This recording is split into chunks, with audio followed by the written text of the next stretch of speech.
Capitalize rather than expense a purchase. When you capitalize on a purchase, you are converting the purchase to an asset on the balance sheet.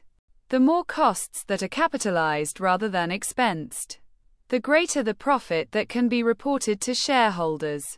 If the purchase will be used in the business for over 1 year, it will be capitalized and depreciated according to the company's accounting policies.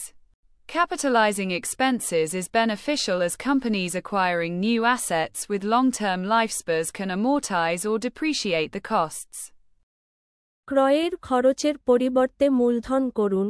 যখন আপনি কোনো ক্রয়ের মূলধন করেন, তখন আপনি ক্রয়কে balance শীটে একটি সম্পদে রূপান্তর করছেন। ব্যয় পরিবর্তে মূলধন করা খরচ যত বেশি হবে, শেয়ারহোল্ডারদের কাছে তত বেশি লাভের প্রতিবেদন করা যাবে।